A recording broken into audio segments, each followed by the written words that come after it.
దేవుడు ఎందుకు తన సేవకుని పక్షముగా ఉండి ఇన్ని అద్భుత కార్యాలు చేయడానికి ఇష్టపడుతున్నాడు, ఎందుకు ఇంత అధికారం ఇవ్వడానికి ఇష్టపడుతున్నాడు అని అంటే, పరిశుద్ధులు సంపూర్ణులగునట్లు క్రీస్తు శరీరము క్షేమాభివృద్ధి చెందుటకును పరిచర్య ధర్మము జరుగుటకును ఆయన వీరిని నియమించాడు. సంఘము క్షేమాభివృద్ధి చెందాలి, పరిపూర్ణతలోకి రావాలి అని అంటే ఎవరి ద్వారా సాధ్యమవుతుంది? ఎవరు పని చేస్తారు? ఎవరు పరిచర్య చేసేవారు? ఆయన పరిచర్య చేయించుకోవడానికి, ఆయన తన సంఘాన్ని క్షేమాభివృద్ధిలోకి నడిపించడానికి, పరిపూర్ణతలోకి నడిపించడానికి కొంతమందిని ఆయన ఏర్పాటు చేసుకున్నాడు. అక్కడ 5 ఫైవ్-ఫోల్డ్ మినిస్ట్రీ అంటాం దాన్ని.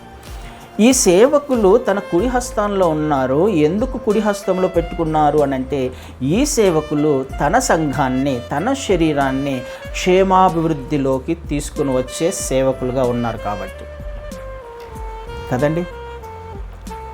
దేవుని ఉద్దేశం ఏంటి? సేవకుని పట్ల దేవుని ఉద్దేశం ఏంటి? తన సంఘము పరిపూర్ణతలోకి రావాలి కదండి.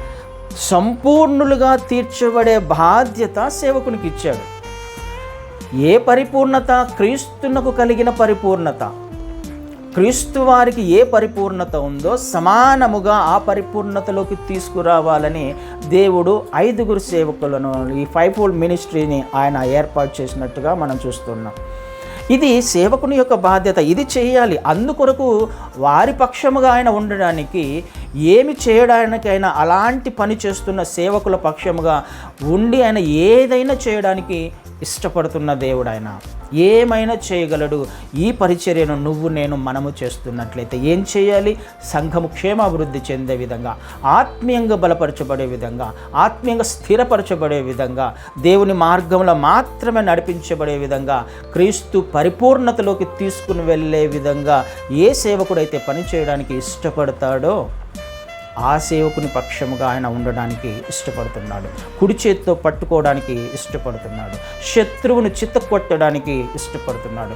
అధికారము, సమస్తమైన ఆధిపత్యం ఇవ్వడానికి ఆయన ఇష్టపడుతున్నాడు. శత్రువు బలమంతటి మీద ఆయన అధికారం ఇవ్వడానికి ఇష్టపడుతూ ఉన్నాడు.